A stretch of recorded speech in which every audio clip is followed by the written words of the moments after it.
think it's important because this is where those finger shapes and finger sandwiches let us down. They don't give us enough information. When we know where our fingers need to go, they're more likely to get there. Welcome to the Practicing Harp Happiness podcast. I'm Anne Sullivan, a harpist on a mission to empower every harpist to experience more harp happiness. Over my decades-long harp journey, I've had lots of successes and more than a few failures, and I know firsthand what it's like to feel that playing the harp the way you want may not be possible for you. Now I play and teach all over the world, and I know what most harpists are never taught: the secrets to gaining the skills and confidence you need to play the harp with beauty, freedom, and joy. That's what the Practicing Harp Happiness podcast is all about, showing you simple steps to help you play the music you want the way you want. If you're an experienced harpist looking for that next level, or a harp newbie anxious to avoid the pitfalls, or a harpist who just wants more fulfillment and a little encouragement, you're in the right place, my friend. So let's get started. First, I want to let you in on something special. I think the most important thing you can do for your harp playing is to develop the habits that lead to success, whatever that looks like for you. All of us want to learn how to play the harp beautifully, how to play with confidence and enjoy making music. And if you really want to learn those things, videos are great, but live learning is essential. You need to be able to ask questions and get answers. You can't do that with just a video, which is what makes the My Harp Mastery community so special. My Harp Mastery membership is for those who really want an online experience that lets them learn at their own pace and learn what they want and be able to learn live from expert coaches every single week. Plus, you get to connect with other harpists in the community who have the same desires for their playing. This is not only a powerful learning platform, but it's also the most generous community of harpists anywhere on the planet. They're harpists with a positive outlook, a growth mindset, and a spirit of support for their fellow harpists on the journey with them. We're ready for you. Join us. Just go to harpmastery.com/join-now. That's harpmastery.com/join-now. Welcome to the show. The great Zig Ziglar, a much beloved author and motivational speaker, never played the harp as far as I know, but one of his most often quoted remarks is perfect for today's topic. Zig said, "You hit what you aim at, and if you aim at nothing, you will hit it every time." Now, if you've ever had difficulty placing the notes in your chords, today I'm going to teach you how to fix your aim. Of course, there is more to placing and playing chords than just aiming at the strings, but you do have to get to the right ones. This is what makes 3-note chords more difficult than 2-note intervals, and what makes 4-note chords even more challenging. And then there are those 4-note chords in both hands at the same time. The more fingers you have to put on the strings, the more possibility there is for error, which is why we're going to take our time today and really explore what you need to know, as well as what you need to do to increase your chances for success. Now, naturally, none of us gets every note right every time, but when we can read the notes faster and place our fingers more automatically, even the biggest chords are less daunting. By the way, the techniques we will be talking about work for placing arpeggios too, so it's a double win today. There are a couple of important things to let you know about before we get started, and the first thing is coming up very quickly. It's coming up on May 5th. We will be hosting the Sharpen Your Focus, Elevate Your Performance Clinic with my special guest presenter, Dr. Lucy Smith. Now, this is all about how to focus, what focus is about. If you've ever worried about losing your place when you're playing for somebody, maybe even just playing in your lesson, or if you're tired of having your mind wander when you practice, and if you don't know how to practice these focus skills, you're going to get so much out of this clinic. Now, this is included in your membership if you're a My Harp Mastery member, but if you are not, I encourage you to take advantage of this special opportunity. Dr. Smith is an expert, not only expert musician, she's a professional French horn player in the UK, but she is also quickly becoming an expert in music psychology. Now, she's studying, believe it or not, sports psychology. This is what she is already degreed in, and she's pursuing more research as we go along. But the field of sports psychology is so well researched and has so much behind it. And of course, so much of that performance training applies to musicians as well. So she's coming to speak with us and to give us her unique perspective on how to focus. You're going to get so much from this. As I said, it's a 60-minute clinic, and if you register for the workshop, you are going to be invited to a special bonus masterclass the last Monday of the month. Dr. Smith and I will be working with a few participants to help them through their specific focus issues and the challenges that they are facing. And you will be invited to attend that masterclass as well. So there's a lot to this, and I really don't want you to miss this opportunity. I talk about focus all the time, and I'm pretty good at teaching it, but I don't have the kind of expertise that you're going to be able to tap into on this clinic. So you will find the link to register for the clinic in the app on the homepage of harpmastery.com under upcoming events. And of course, I've put it in the show notes for you as well. So do not miss this opportunity. I'm really excited about it. The clinic will be recorded, so if something happens and you can't watch the clinic live on May 5th, you will be able to watch the replay and have access to that. So I just don't want you to miss this. Speaking of other opportunities not to miss, remember we have opened our coaching program and are offering, we have a limited number actually of openings for you to have lessons with one of our certified coaches. So you can always take advantage of this, but I want you to be sure that you don't miss an opportunity you'd like to take advantage of and get in on our coaches' schedules while they still have room. To find out more about the program and figure out how to register, you can, not that it takes much figuring out, it's a click of a button, but you can go to our homepage, harpmastery.com, go to our programs and look at coaching. If you've never been part of our coaching program before, I suggest that you start with the little questionnaire. There you'll find a button there that takes you, if you're new to the program, takes you to a 6-question questionnaire that will just help us figure out how to help you better, and we'll help you focus a little bit on what exactly you want to get out of your coaching. So that's really important too. So I've got those two powerful ways for you to take your harp playing to that next level coming up quickly. So check those out, the Focus Clinic on May 5th and our coaching program. And now I think it might be time to get back to talking about aiming for those strings when you're placing your chords. Consider this scenario though first. You're planning a trip. Think of all the things that go into planning a trip, and they probably come into really 3 big categories. Where you're going to go, how you're going to get there, and why you're going there in the first place, right? My husband is a great trip planner. He will look at all the different places that we might want to go, and he'll do, okay, well, we'll spend this day here, and we'll see this, and we'll get there this way, go to the next city, we'll do this. And so he takes care of sort of working out all those details. He loves doing that kind of thing. And those are the things that we have to consider, right? Where are we going to go? How are we going to get there? And why are we going there in the first place? What are we going to do when we get there?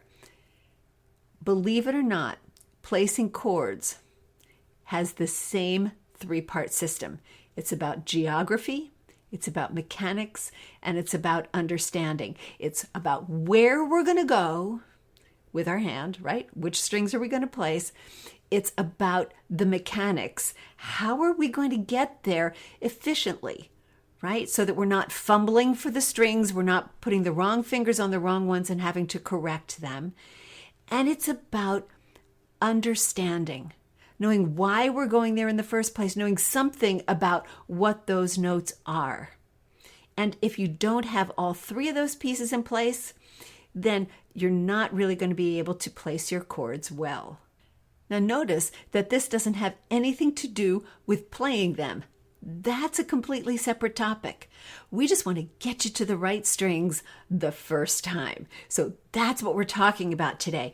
And to help you through that, I've got a system. Naturally, I have a system, and it just worked out so that it's the A-OK system. So your placing is going to be A-OK when we're done with this. We're going to be talking about aiming, we're going to be talking about opening, and we're going to be talking about knowing. So those are the three areas we're going to be talking about. We'll talk about what exactly those things mean, how you can practice them, and why don't we get started by talking about how to aim. When we're talking about aiming for those notes in a chord, the first thing we always would think of is that we need to look at where we're going. And this is true. You want to understand what the notes are on the page and then get your hand to the strings that you're going to need to play. This is really critical, obviously. So don't just think that you can look at the music and then not play the strings, or think that you can just aim for strings and not understand what notes they are, right? But the first thing is just look where you want to go. I know it sounds basic, but it's amazing that how when you get intentional about putting your focus, your actual visual eye focus on where you want to go, it's going to be that much easier to get there. Now, I understand that you have a lot of notes, you have another hand to consider, there's all kinds of stuff going on that makes looking hard. But we're going to talk about perfecting your aim here in just a moment. But there's a second component. And this goes back to the geography thing that I was talking about just a minute ago. When you can think about the harp as this big geographical place, you might need to be low on the harp, then high on the harp, and you're going to be moving your hand around. Remember to use your arm. Your arm is this big, beautiful hinge, and it's going to be able to get you up and down the strings all over the harp. You just need to let it move. So don't feel like your arms are sort of glued to your side or glued to the harp. Lift them just a little. This is not an elbows up thing. It's just get your elbows away from your side, away from feeling like you're glued to the harp, and then extend them when you need to reach, and then bring them back when you don't. The freedom that your arm motion gives you is really going to help you get around the harp and help you place those chords better. If you doubt the truth of this, try just having your arm in one place and trying to just move your hand from one set of strings to another, maybe an octave apart. It's not nearly as easy. Your arm will bring you freedom. Your arm movement allows you to be relaxed. It allows you to be more comfortable. So go ahead and let it move. This will also allow you to center your hand over the strings that you need to play for the chord. I know it might seem funny to think about placing a chord and aiming a chord as an arm motion instead of just a hand motion, but believe me, it's really important. Here's a quick drill that you can do to help you sort of experience the arm motion and the aiming with your eyes concept. Take one note, for instance, maybe a C, and take your thumb, I'm going to start with my right thumb, and then just play all the C's that you can reach on your harp with your thumb, just your thumb, and think about where that needs to be, playing all those C's up and down, maybe low ones and then high ones all over the harp, just lightly with your thumb. The reason I'm asking you to use your thumb first is because we really need to move.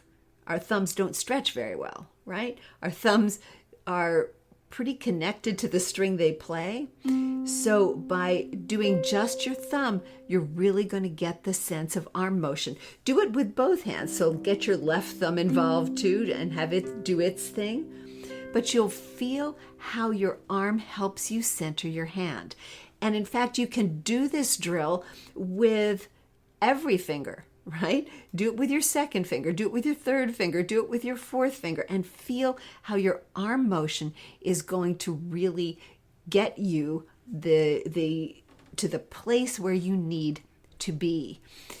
Then try it with two notes, little intervals, maybe second finger on C, thumb on E, and do the same thing. It should feel a little bit like a bouncing ball. And this is a drill you can do with a metronome as well to make sure that you're getting to the right place at the right time. Look at your arm motion as you do this. It should be relaxed and it should be smooth. And if you think about that bouncing ball idea, you'll get exactly what I mean. You want it to just have that beautiful arc in the air, a small one, not a big one, but one that gets you where you need to go just when you need to be there. And as you're doing this, remember to look not at the notes that you're playing, but at the notes that you're going to. That's where the aiming with your eyes thing comes into this. You're going to look at where you want to go ahead of where you want to be there, right? Don't bother looking at what you've just played or where your fingers are on the strings right now. We want to look at where they want to go next. And practicing a drill like this with the metronome can be really helpful. I know this seems really basic, and I know it seems like, well, okay, I've already done that.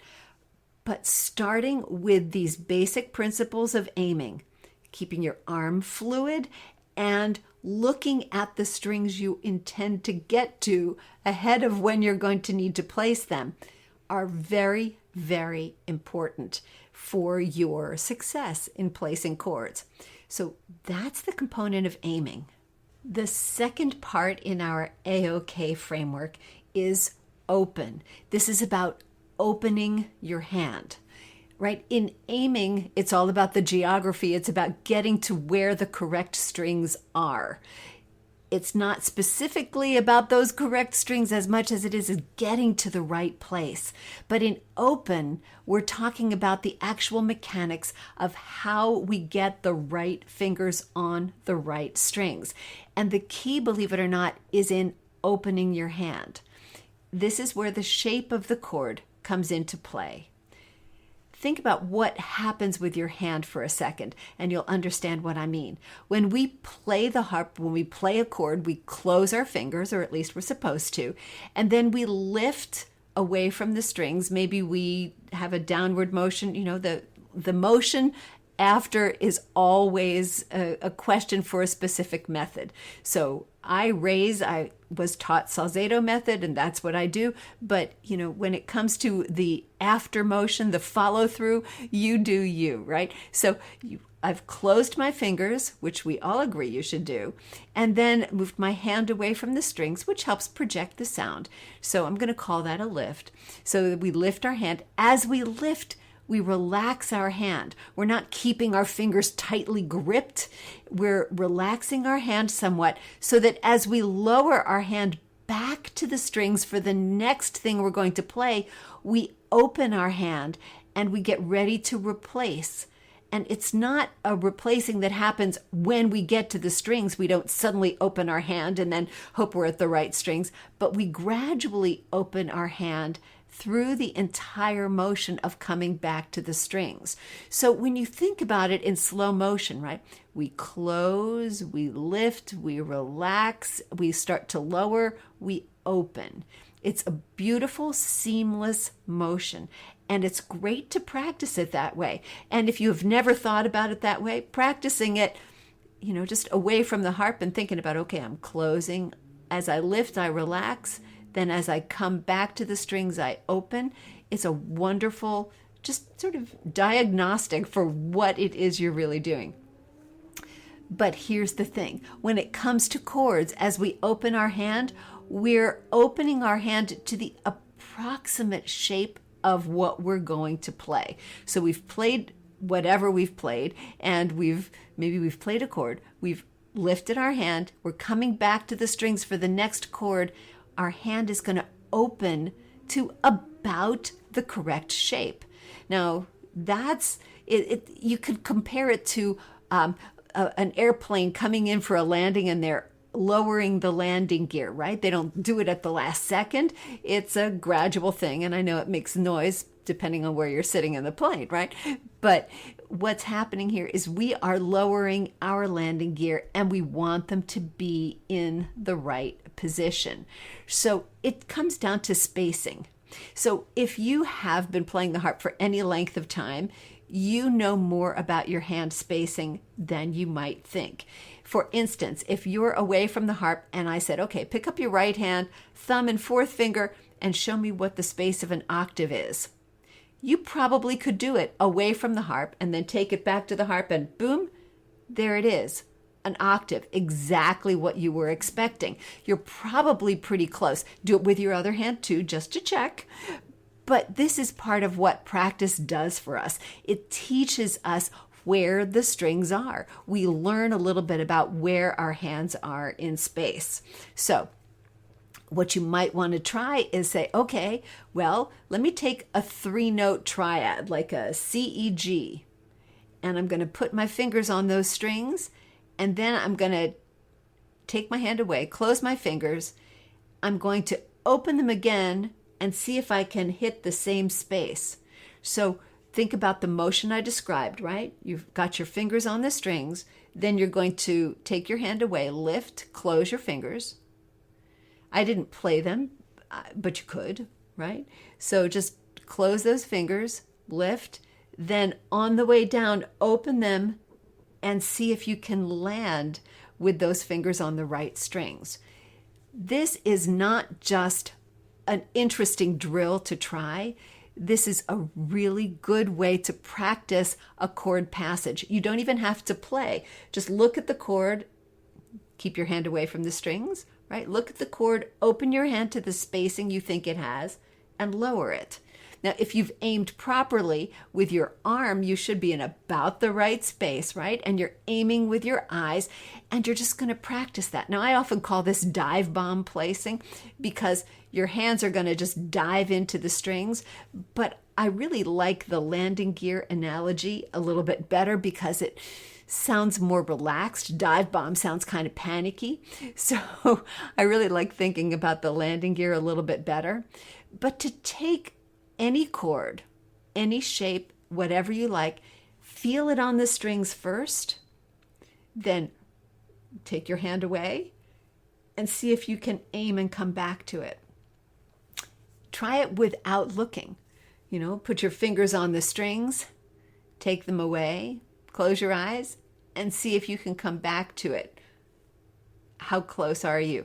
Was your finger spacing off? Was your arm spacing off? Don't struggle for perfection there. That's just sort of an interesting part of the exercise. But doing it with your eyes open and going through a chord passage that way can really help you perfect where you're going. Remember, we're thinking here about the mechanics of getting the right fingers on the right strings the first time. So that's what you want to think about. It's all about how you're going to get where you need to go. Your arm has gotten you there. You're aiming properly, but your fingers have to do that next landing gear step. Now, it's worth talking about the problem that can happen, that little slip up, and that is this. You could still miss, right? This question sort of came up in a recent Live Monday warm-up when somebody said, well, what do I aim for when I'm aiming? Do I aim for the bottom note, the top note, or do I just rely on the finger shapes? And I'd like to take a minute to answer that question. I think that sometimes we want to aim for the bottom note. Sometimes we want to aim for the top note. Sometimes we want to aim for the middle notes. So I don't always choose one of them. I think that depends on context. But I want to talk about the finger shapes. I know we spend a lot of time talking about finger sandwiches sometimes, finger shapes, looking at, okay, well, in this particular chord, maybe I've got some notes that aren't in the usual spacing, like, that's not a standard old triad. Right now I'm playing D, F, G, and C. It's an unusual shape. And so when I look at it on the page, I can see where the notes that are right next to each other are, and that can help me line up my fingers. And so looking at those shapes can be really helpful. But I don't believe those shapes are enough information. It's great to help you sort of get that essential, open your hand to the right shape kind of idea. And using the drills that I was talking about just a moment ago, where you put your finger on the strings, you take your hand away, you practice opening it and lowering it, right? And you can practice an entire chord passage that way. That's very helpful. But the whole finger sandwich idea, I think, falls short in a specific and very important way. It just doesn't give us enough information. We could take that finger shape and we could put it anywhere on the harp. I know that sounds like freedom, right? But when you don't know the actual note names or the chord, that's not information you get from finger shape. And the finger shape alone doesn't provide you enough security in your learning, in your practice, in your memorization for sure. And that's where the third step in our system is going to come in. That's where we're going to talk about no, and we'll do that in a second. But first, I just want to review this whole open step with you. This is about opening your hand when you are at the top of your motion, away from the harp at your farthest point, whatever that happens to be, that you open your hand, anticipate where you're going. We're still aiming, right? You're aiming with your eyes, your arms got you in the right place, and we're opening our hand to get to those exact right strings with all those fingers. There's a lot that we're going to talk about in just a moment, but remember, the key here is opening your hand. There's a classic Sherlock Holmes story, The Scandal in Bohemia. And I love all the Sherlock Holmes stories, but there's a quote from this one that I think is so important. Sherlock is, of course, pointing out to Dr. Watson that Watson has seen all the same things that Sherlock has seen, but he hasn't paid enough attention to them to draw the right deductions and solve the mystery. And the statement is this: Watson, you see, but you do not observe. You see, but you do not observe. Now, why is that important, I think, here? Well, I think it's important because this is where those finger shapes and finger sandwiches let us down. They don't give us enough information. When we know where our fingers need to go, they're more likely to get there. Sure, we're going to have slip-ups, but we've got the mechanical part of this down, right? We know where we're going, we're aiming, we know how we're going to get there, we've got that whole open thing down. But until we really know where it is we're trying to go and why we want to go there, we're not likely to end up in the right spot. So that finger shape is great, but if the finger shape is trying to tell us a C chord in root position and we've got the right shape, but we end up on a B chord, we're in the wrong place. Okay, didn't work so well. So I want you to think about ways you can actually know the chord. Now, I'm not really talking about theoretical knowledge for the chord. I'm not talking about, well, it's a C chord in second inversion. All those things are good, but that's not going to be my first piece of advice to you. It's further down the chain. I want you to start really simply by just knowing what every note in the chord is. I want you to know what the notes are, because the shapes by themselves aren't reliable. And who has time in the moment to think, oh, that this is a D minor 7 chord in second inversion? Okay, we don't. But the knowledge that we do have gives us a point of reference. The chord shape could be anything, but when we have specific information, we know a lot more about where we're going to go. And believe it or not, I think that this knowledge, sure, it's going to start from identifying every single note that's there, but it's really going to be about listening as well. So take just a simple thing like this. Here's our C, E, G triad. I'm going to add an octave on the top, C, E, G, C. All right. Well, sometimes we're not even sure that all those notes in the chord are sounding. So this can be a great thing to do. Suppose you have a whole slew of chords like this. I'm just playing the chords up and down, no big deal, right? Suppose you have that whole slew of chords. Well, let's try playing just the top 2 notes. So I've got a G and a C, an A and a D, a B and an E, a C and an F, and I'm going back down. Okay, A and D, G and C.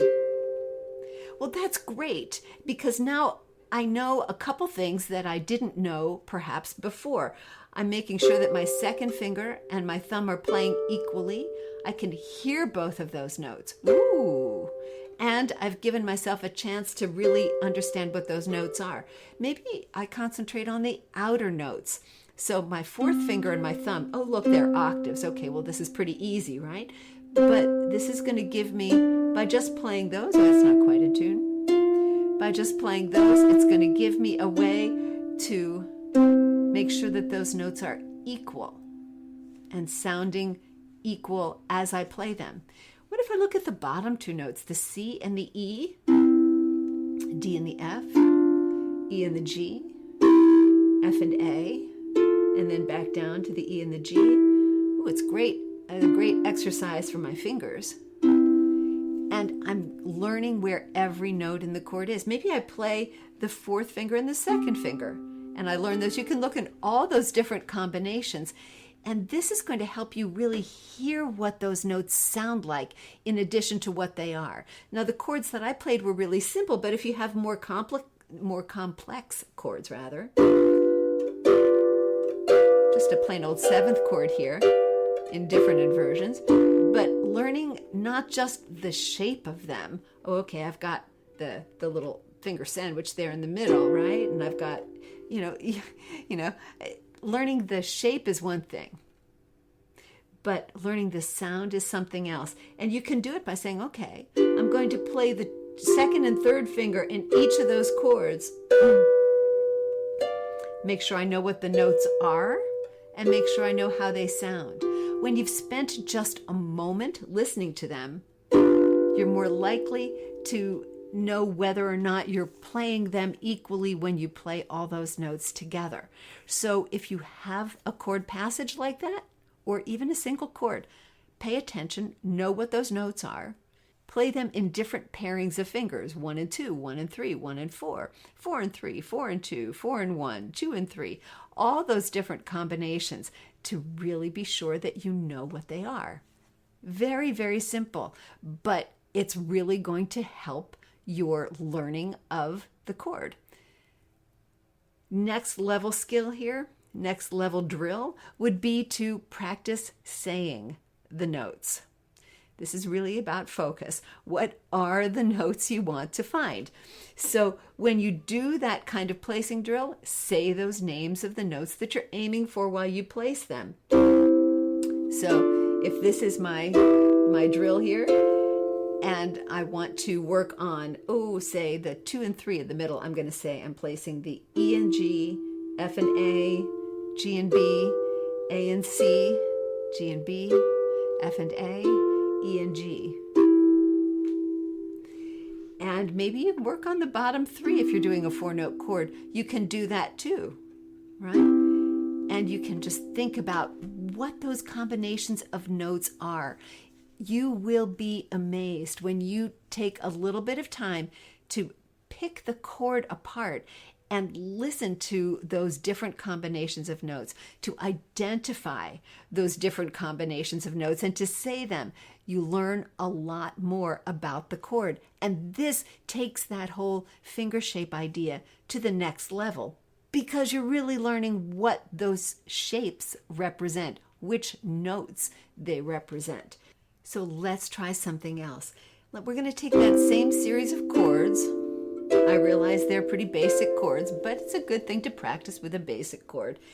And right now, what we're going to do is try placing the bottom note first.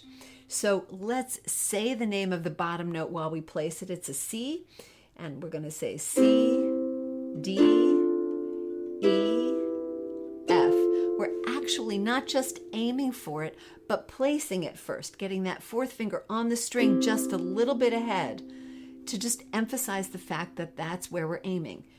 Now, contrast that with how that same idea feels if we do the thumb first. We're doing the top notes, so the notes are going to be the same. C, D, E, F. Now I'm just putting that thumb on a fraction ahead of the other notes, just so that I can see that that's what I'm aiming for. It feels very different. Now let's try something else, and let's try aiming for the middle two notes first. So I'm going to take those same chords, and I'm going to aim for the E and the G, and they just get on a second ahead of the other notes. Split second if you like, but the E and the G, then the F and the A, the G and the B, the A and the C. You are likely to find that that really helps your aim, that aiming for those middle notes first helps you find the chord more quickly. And I would say in a lot of contexts in real music, that's going to be true for you.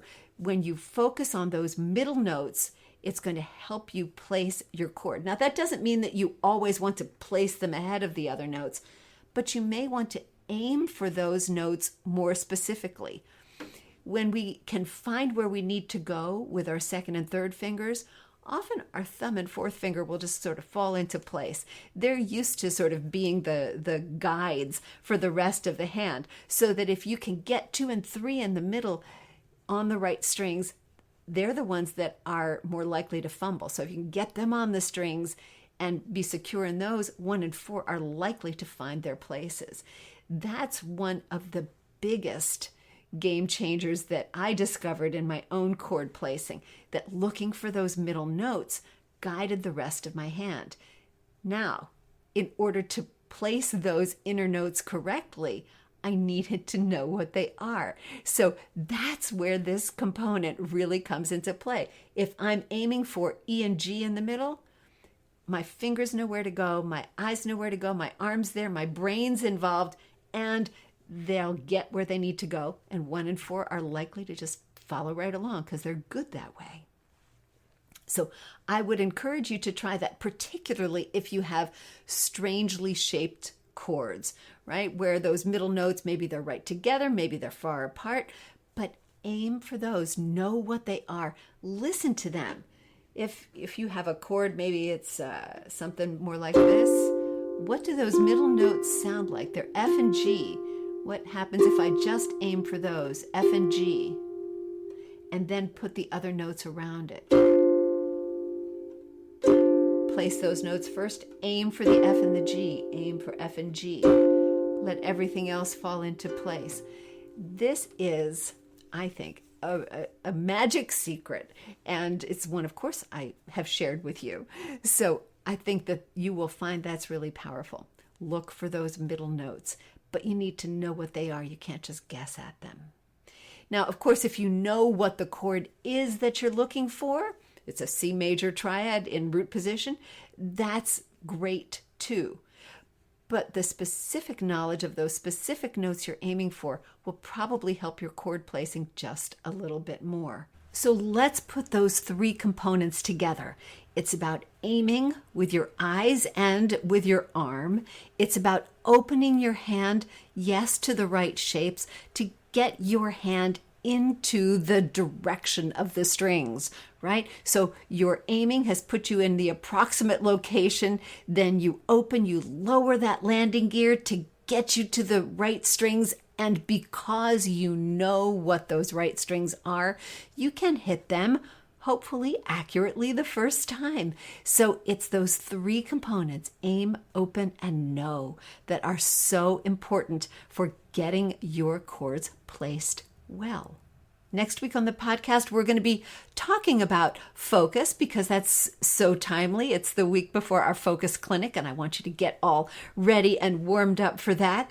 But we're going to be talking about focus and perspective. What is a detail and what's really important to the music? Where do you come into the picture? Are you a minor detail or are you the star? We're going to be talking about how to focus on the details without getting lost or bogged down in them so that you can keep moving and get to the music, because that's the fun part, right? Okay, so that's next week on the podcast. Reminder, please register for our focus clinic. This is the Sharpen Your Focus and Elevate Your Performance Clinic given by Dr. Lucy Smith. I'll be there, of course, as host for the event, and that's coming up on Monday, May 5th, 7:30 p.m. Eastern. My Harp Mastery members, this is included in your membership. You need to do nothing, but if you are not a My Harp Mastery member, I don't want you to miss this. So please go ahead and register. The cost is $24.99, and it gets you the clinic and, of course, a seat, fly on the wall seat at the master class at the end of the month. We're having a master class where Dr. Smith and I are going to be working with a few harpists to help them with their focus challenges, and this will be a great time to get some Q&A in with Dr. Smith as well. So please look for those links on the homepage under upcoming events. They're here in the show notes. They're in the app. I don't want you to miss it. So that's coming up, and I hope to see you on that call. In the meantime, remember, every day is a day you can add more harp happiness to the universe, to your world, and to your spirit. And all you have to do is play. Thanks so much for listening, and I'll see you next time.